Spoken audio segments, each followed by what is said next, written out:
And now it's time for Windy City Sports Talk. And your host, Ryan Young. Hello, Chicago. Welcome to this live Wednesday, November the 30th edition of Windy City Sports Talk. I am Ryan Young. For the next half hour, we're going to recap and preview everything going on in the world in Chicago sports. You want to follow me on Twitter, it's at ringside_rep. Appreciate everyone. I have 99 followers, so I'm hoping to get that 100 soon before someone deletes me. And am I still at 99? No, I'm down to 97. So it must have been some spam. So now I need 3 more to try to get to the top. Okay, let's start this off. Of course, I got a story. So I always like to start shows, and I posted this on Twitter this morning, and I'm going to talk about it again today. So every morning I have my routine. I get up at 5:45, and I not really get ready, because I don't really get ready to go to the gym, but I change clothes, I go, wait for the bus that leaves at 6:15. Well, this morning I did that, walking out, I'm like, geez, it's more dead than normal out here. So I go, I'm waiting for the bus, and all of a sudden I look at the clock, and it says 5:15. So I was an hour, and the first bus is at 6:15, so there wasn't a 5:15 option. So there I sat, waiting for the bus, but then I decided but most people, after they got ready for that bus, they would have went back to sleep. Well, I kind of did, and I kind of didn't, but I did make the 6:15, and I ended up going. I like going to Snap Fitness, and I also have not been feeling good this week. Yesterday, last night I was able to get some rest, went to bed early, and but I was able to watch the Hawks, was able to watch SmackDown and 205 Live, the premiere of that. But I also got a chance to sleep today, and going to the working out today, sweat out most of it because the sore throat's gone. So I'm waiting for the cold to kick in. So we'll see if that does. And I really don't have anything planned for the weekend. I got 2 pay-per-views to cover on Friday and Sunday, and then I got a party to go to on Saturday. So that's my week.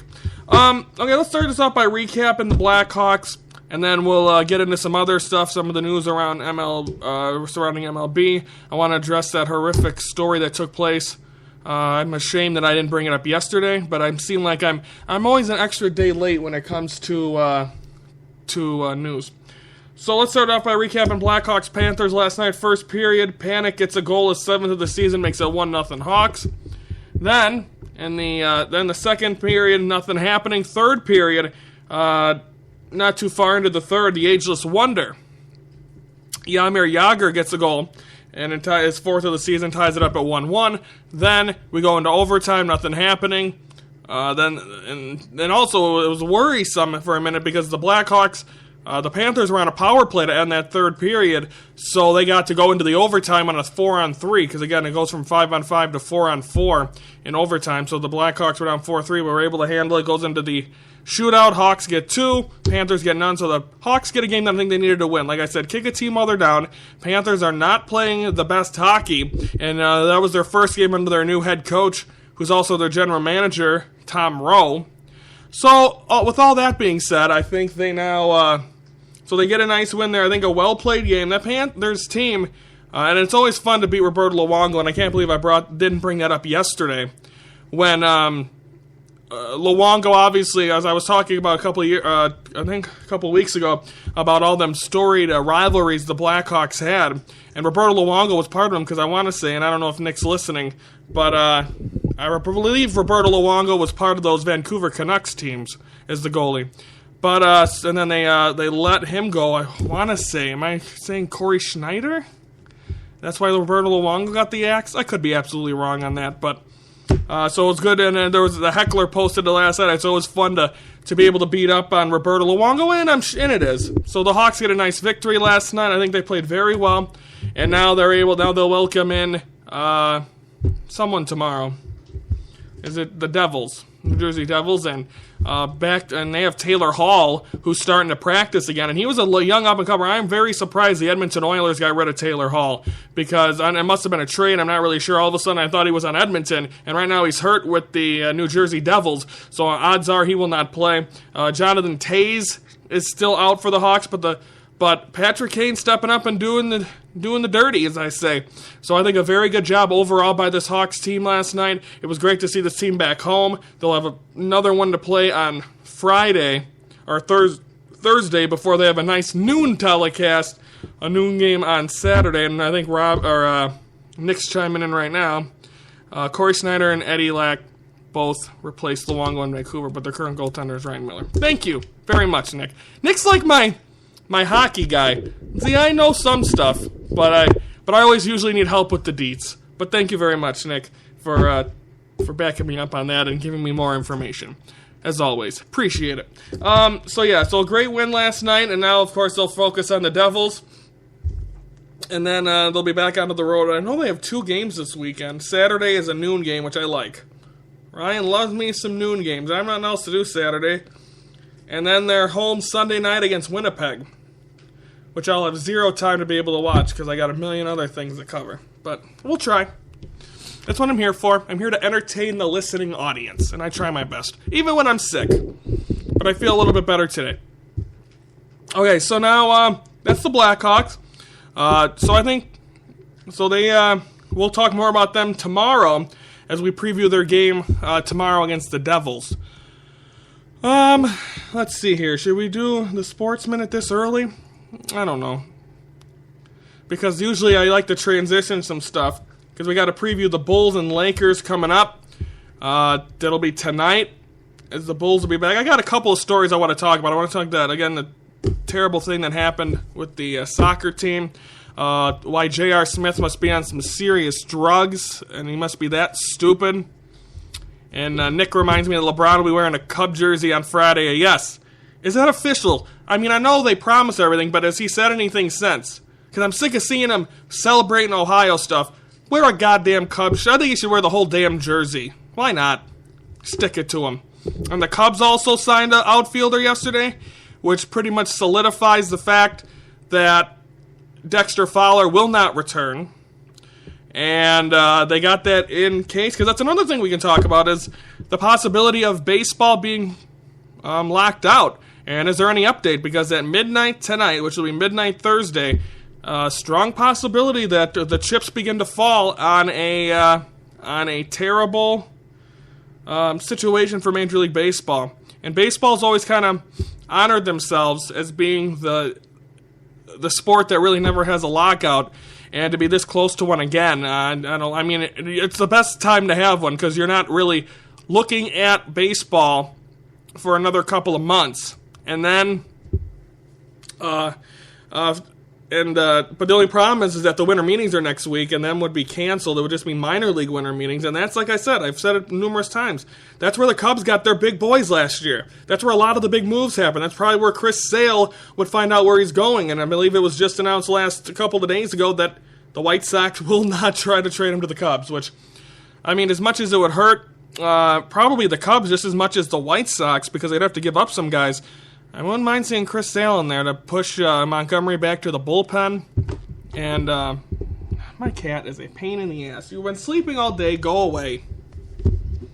So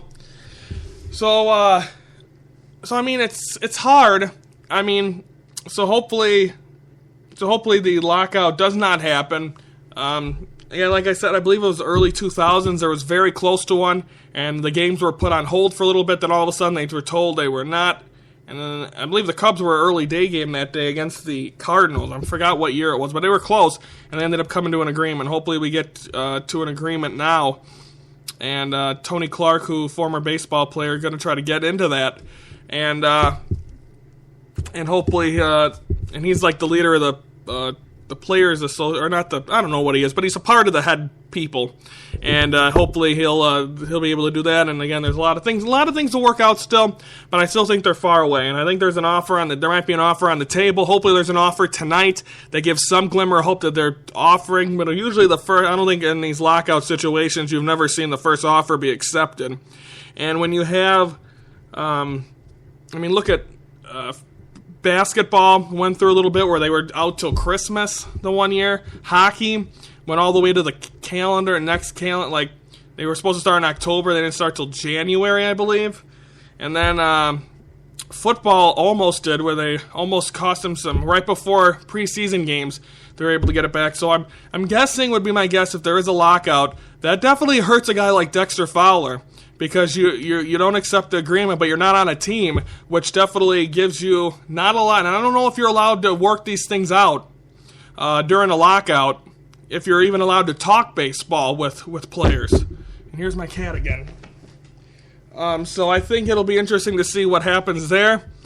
And hopefully, so I mean, for a guy like Dexter Fowler, that probably hurts them a little bit. So we'll see. But I think, I just don't want to see it, because after coming off the Cubs, after a great season, and winning a championship, you do not want to see them not be able to celebrate in full fashion. On April 10th, circled on my calendar. Not sure if I'll be there, but in guarantee I'm going to watch that and enjoy it, because I want to see that's where it comes full circle. And I mean, the Cubs will start in St. Louis and start in Milwaukee before they come home and welcome in the team that they beat to win the National League pennant for the first time since 1945. So with all that being said, the Cubs did make a move yesterday. They signed outfielder Jon Jay to a 1-year, $8 million deal. Formerly, if that name sounds familiar, former St. Louis Cardinal.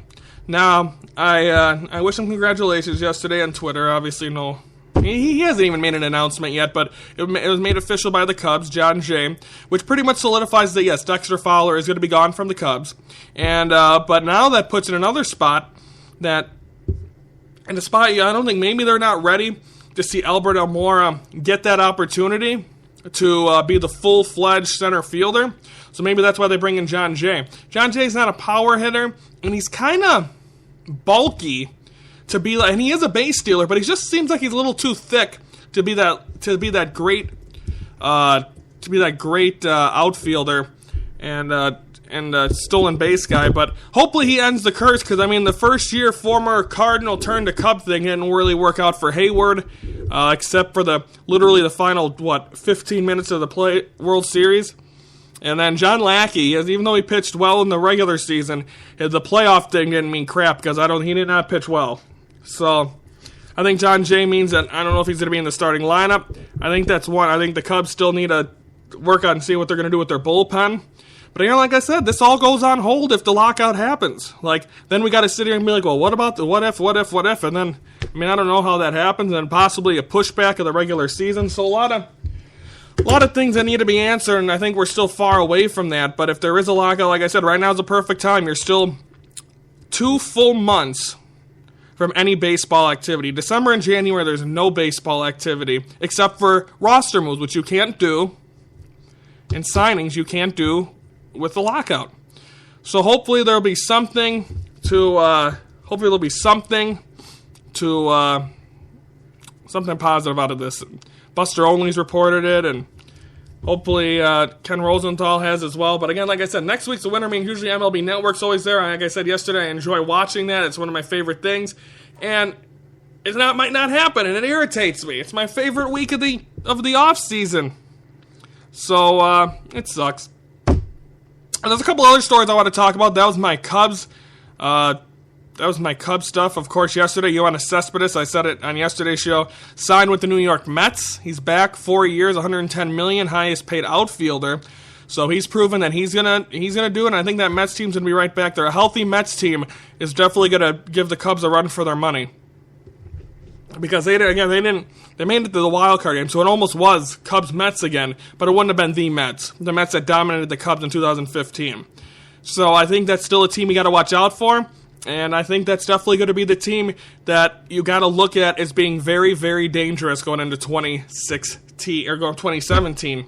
And I think you might, because I said that was the team I wanted to see the Cubs beat to go to the World Series, and I think that might be the opportunity. But again, the Cubs are the favorites 3-1, but the Mets now adding Cespedes back, and again, all them young guys. And now we got to see how the Cubs handle this, because the Mets did not have a good year last year, having played all through October. Now the Cubs are going to see that effect and see how they can answer it, with the effect of only having almost a month less of off season, and that affects the team.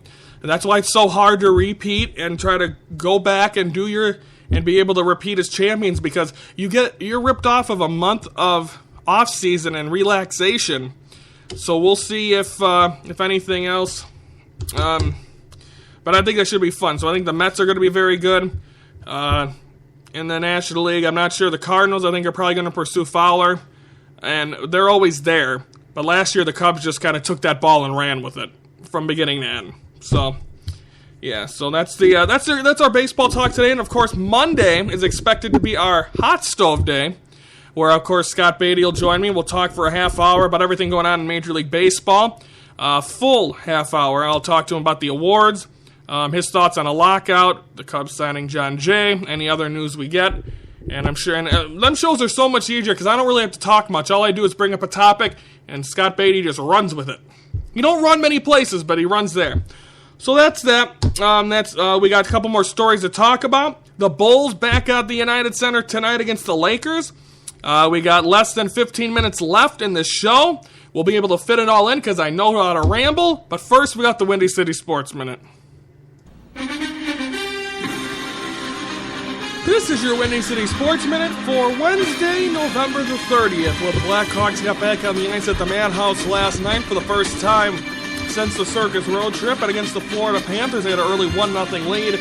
Then in the third period, the ageless wonder Jaromir Jagr with his fourth goal of the season, making it 1-1. But then Panarin able to get the final one in the shootout, as the Hawks win 2-0 and the shootout went 2-1 overall over the Florida Panthers. The Bulls will return to the United Center tonight after their Circus Road trip. They'll welcome in the Los Angeles Lakers, who they beat on the trip in Los Angeles. MLB's CBA will expire tonight, Thursday at midnight, which will be the first step of a possible lockout if no agreement is made, which means the winter meetings could possibly be canceled next week in Maryland.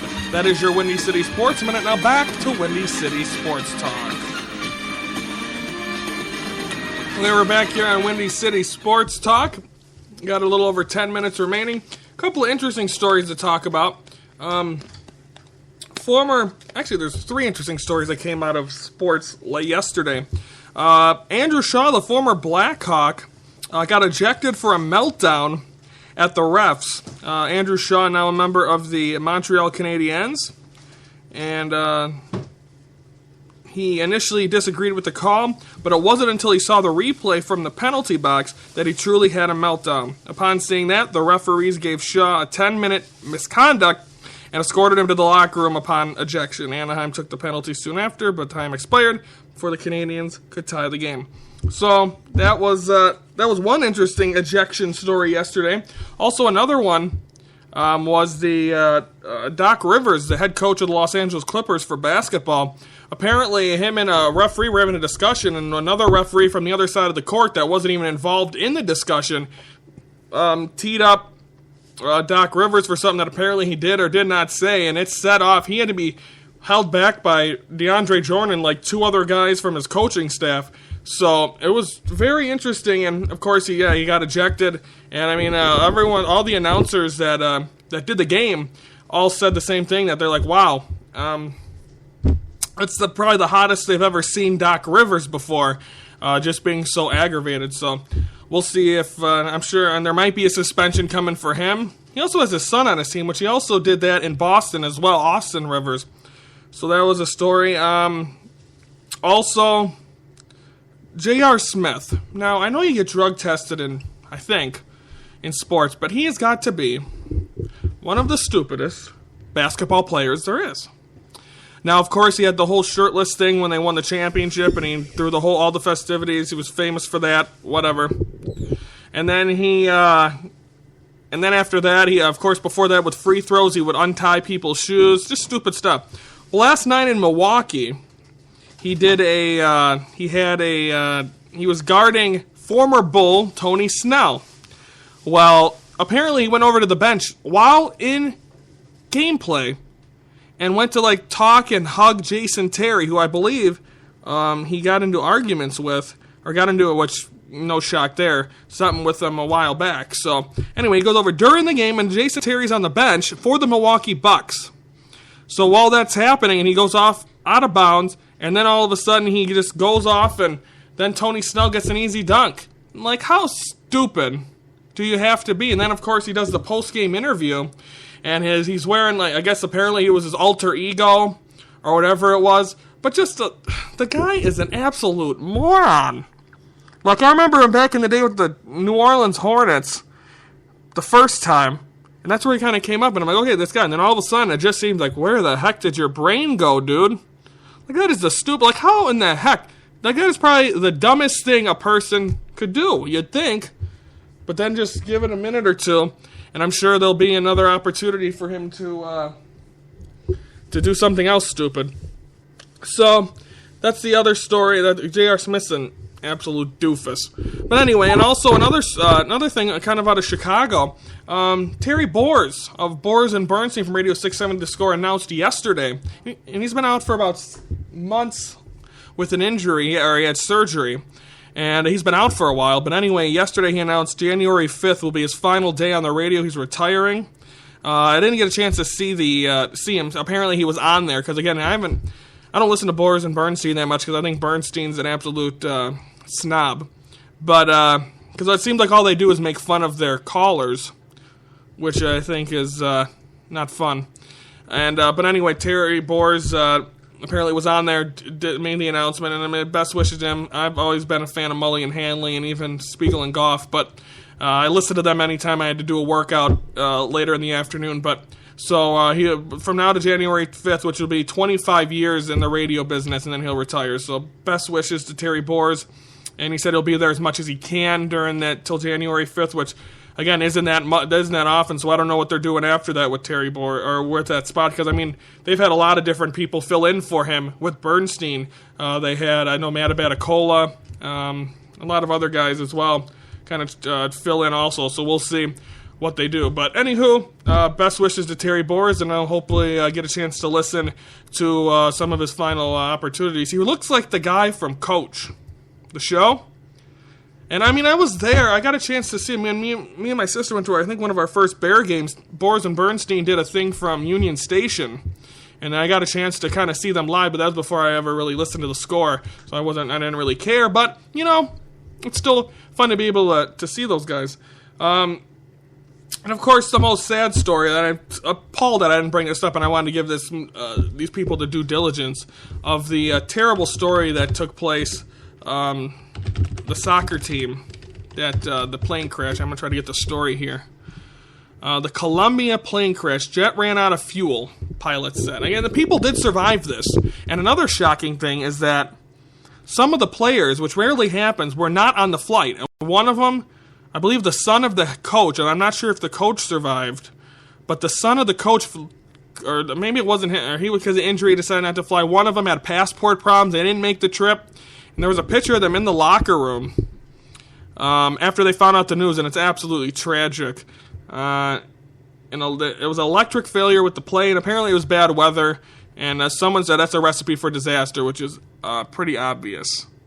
I'm surprised anyone survived. That plane looked like an absolute... And I mean, there was pictures posted, because they're celebrating a championship or something, and the championship... I believe the team, I'm not sure if they played the game already or not, but the other team gave the championship to them to honor them. I'm not really seeing much, and that was CNN's coverage. But, see, I'm not really trying to find out here for you folks.